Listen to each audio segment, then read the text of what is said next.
Welcome back to HDTechLogic. In today's video, I'm going to show you how to blur faces and objects in Adobe Premiere Pro. Let's get started. So here we are in Premiere Pro, and I've got my footage that I want to blur already. As you can see, it's just the Premiere logo going around the screen.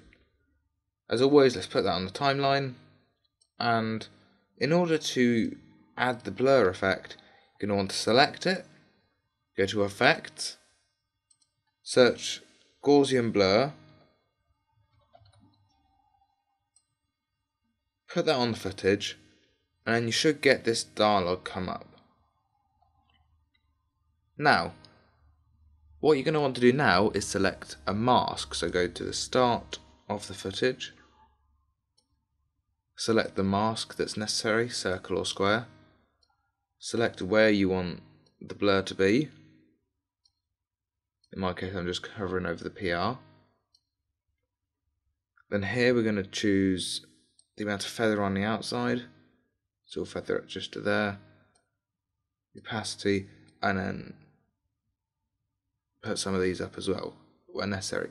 Now the blurriness shows you actually how blurry it will be. That's good for me.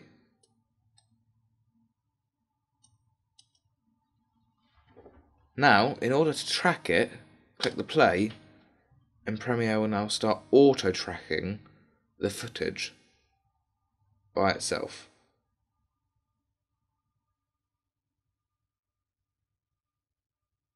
This may take a while, so please be aware of this. The reason it may take so long is because it's having to apply keyframes frame by frame. As you can see here, it's applying more.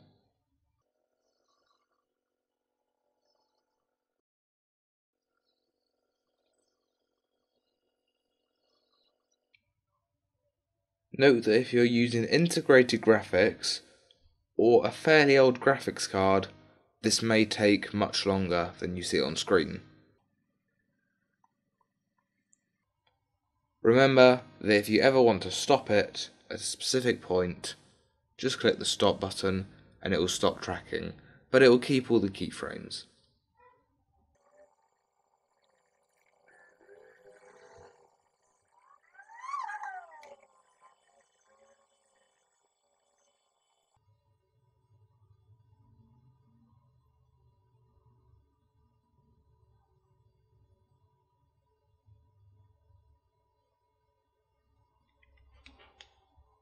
So it's now done, and you may see that the blur is gone slightly off of the P. This is completely normal.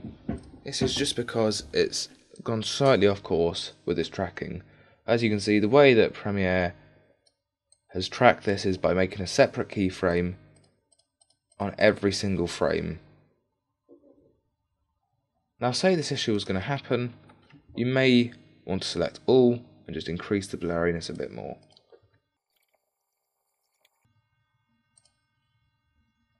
Now say this has gone slightly off course, you can always reposition it at certain times, but note that if you are going to do this, you will need to edit it for every other frame as well. Remember, this is not always going to be 100% accurate, but it makes some of your job easier. Now say you want to do manual tracking instead, let's delete all those keyframes and go right from the beginning. We're going to trim this down so you don't have to watch as much, but note that manual keyframing is going to take much longer. Let's click on the footage, select our mask, and then go forward by a couple of seconds. We're going to want to manually move that there. Play. Want to manually move that there. Move that there. Move that there. And you're going to want to just keep doing that for the rest of your footage. As you can see, it's tracked it. And that's pretty much it. Hope that you found this video useful. If you did, then please do consider subscribing, liking and commenting. Thank you for watching, and I'll see you in the next video.